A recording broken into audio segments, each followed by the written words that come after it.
Hello and welcome to the Learning Love Podcast, brought to you by the Learning Love Foundation, helping people transform how they love, live, and lead. I'm your host, Dr. Mark A. Hicks, and I want to thank you for joining us today as we spend some time learning love. Love is the answer. Now all we have to do is explore all the questions. We are living in a world that talks a lot about love, doesn't always understand how to do it, how to live it, how to carry that out in our lives in a practical way. And that's what we learn here. We want to learn how to live a life of love that is happy, that is thriving in all areas of our life. Now, as I say that, I have learned there are some skeptics in the world. There are some people that just aren't too sure that it's possible or that we even need to be talking about it. I've often told the story of meeting an older couple in their 70s, I would imagine. And they asked me what I did for a living. I told them I'm an author. And the lady said, "Oh, what do you write?" I said, "My book is about love and relationships." And she rolled her eyes and said, "Oh," and completely changed the subject. Her husband was right there beside her. I kind of felt sorry for that guy. I don't know what her problem was with the idea of love and relationships, but it was clear she did not want to talk about it.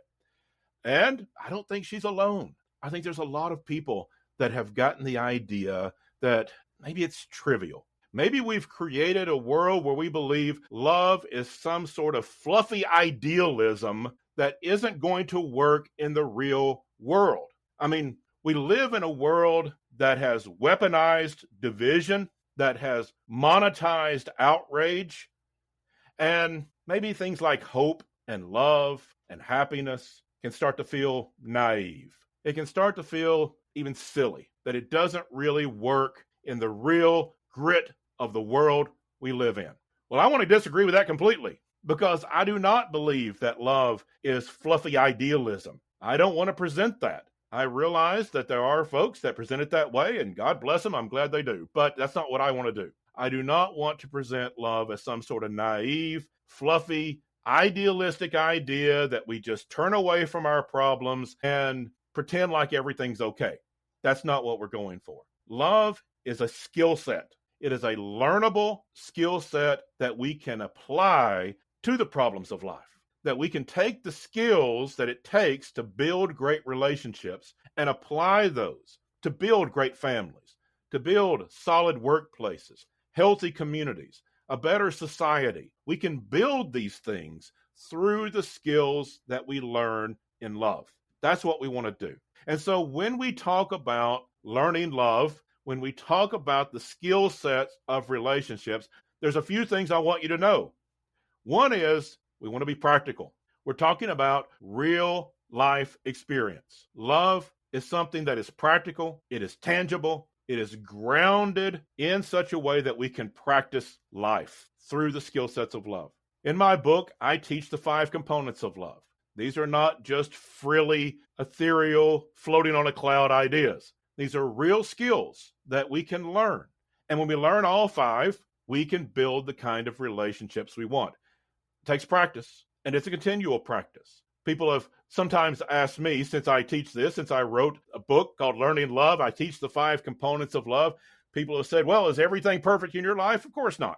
We never reach perfection. It's always a practice. But my life is pretty good, and I'm blessed with the relationships I have. And in part, it's because I work to build those, and I work with my friends, my family. We build those relationships. It's not always perfect. It doesn't have to be. Life isn't perfect, but we can have the skills to build healthy, happy, thriving relationships in a practical way. That's what we're going for, is practicality. One of the other things that we need to understand about love is that it's inclusive. And what I mean by that is that I can sit with someone who I disagree with, and that's okay. I don't have to be mad about it. I don't have to destroy that person. I don't have to hurt that person. I don't have to try to make them agree with me. They can disagree with me. That's okay. I hope we can have some conversation. That can be fun. And we might learn from each other if we have a healthy relationship. But if we're not there yet, we don't have a healthy relationship, we can't have those kind of conversations. Okay, we disagree. We don't have to destroy each other. We don't have to hurt each other. We can be at the same table. We can be at the same place. We can be in the same room. That's okay. Imagine a world like that. Imagine if we could actually be with people that we adamantly disagree with and not have to have a negative emotional reaction, that we can include people even if we disagree with them. We don't have to change them, and they're not going to change us, but we can include each other. We can be in the same room together. We can coexist together. We can work together in the workplace. We can have dinner together. We can do these things and include one another even if we disagree.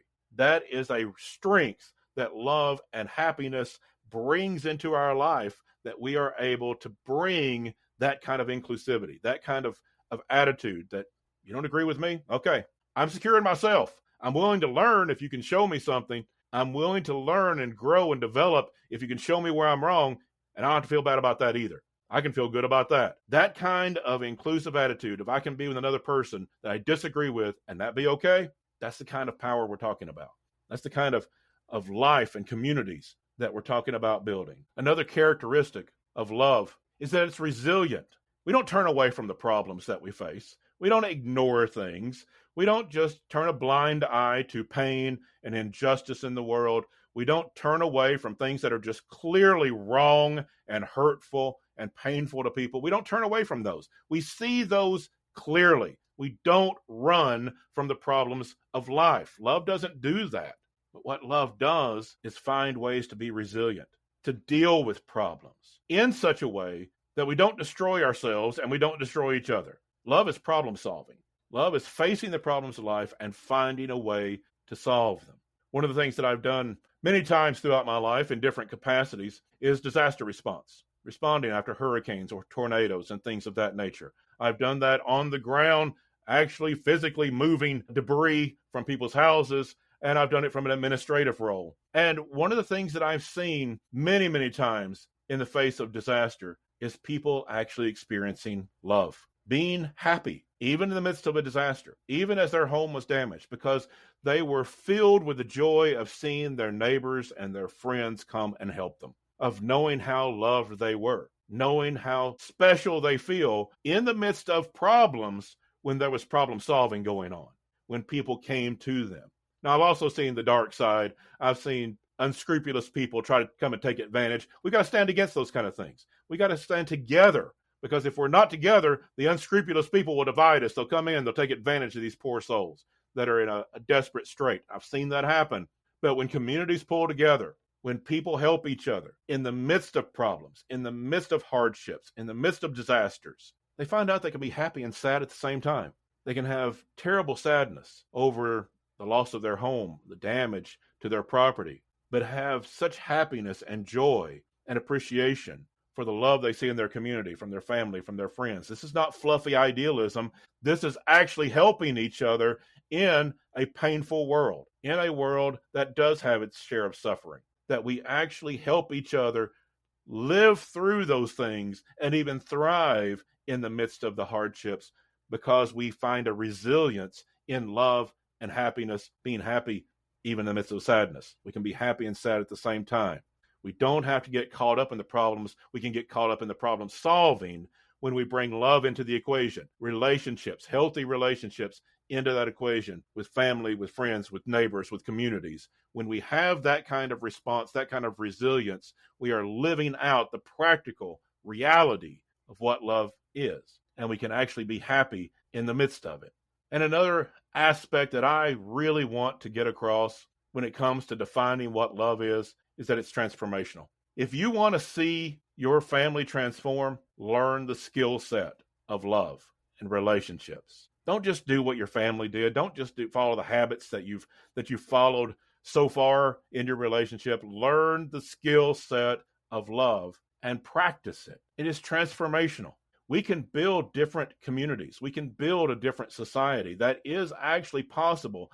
We can transform these things. If you want to see a revolution, it's not going to come with destroying each other. It's going to come because we learn the skill sets of love, that we build the new society that we actually want through understanding how to build real, healthy, thriving relationships. When we turn a blind eye to these things because we just assume that love is fluffy idealism, that it's some sort of just silly notion that doesn't take in the real world, then we're missing out on the practical realities of how to deal with problems, the resilience of how to be happy even in the midst of the sadness, even in the midst of the grief, understanding that we are loved and that we love and that we have connections. We are missing out on that inclusivity of understanding where somebody else is coming from and maybe learning something or having the opportunity to teach them in a real way, not through screaming matches, not through harming one another, but actually learning from each other and growing together. This is not idealism. This is human development. That's what love brings us, is human development, and it is transformational. As we are developing our families, as we are developing in our own life, in our own development of love and love for ourselves, we grow in our families, we grow in our workplaces and communities. These things are transformational. So to those that you run into, as I do sometimes, that would roll their eyes at the idea of love, that maybe think that a word like happiness is trivial. It's not a world to be happy. It's a world to fight. It's a world to stand up. It's a world to fight back. There are times for that. I'm not going to disagree. But there's not as many times as we make it out to be. That happiness is not trivial. Happiness is living together well. Happiness is not overlooking the problems. Happiness is solving problems together. Happiness is not a trivial notion that overlooks the hardships of life. Happiness is living out the loving relationships that we have even in the midst of the hardships of life. That's why I always say love is the answer. We have to learn to apply it to all the questions we face. We have to learn to explore what love means and the skill set of love in the midst of the stuff that goes on. But it is a practical, tangible, grounded way of working out problems in our real life and being happy in the midst of it. Learning how to love means learning how to live together well. And I got to say, we struggle with that sometimes. I think that's one thing we could probably agree on. We look at a society and we're not living together well. We look at a lot of families, we're not living together well. This is not a time to be discouraged. It's a time to learn the skill set that can fix all that. It's a time to look at the skill set of love, the 5 components of love that I teach in my book, learning how to go about solving problems in a loving way, building relationships as we go. When we learn how to do that, we transform everything.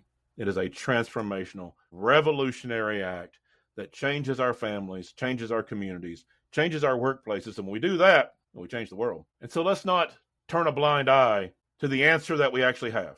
Let's not, in the midst of all our struggles, turn a blind eye to the answer right before us. And that is the skill set of love. And so that's my thoughts today. As we are working to build the happy, healthy, thriving relationships that we all want, that we deserve, that we really need. As always, I hope that you will go to my website, markahicks.com. You'll find a lot of things there, including easy links to buy my book, Learning Love, Building a Life That Matters and Healthy Relationships That Last. I want to thank all the folks at the Learning Love Foundation for bringing this message to you today. And I want to thank my producer, Abby Graves of Abby Graves Production, for all of her wonderful work. And thank you for listening to the Learning Love Podcast. Until next week, love well, everyone.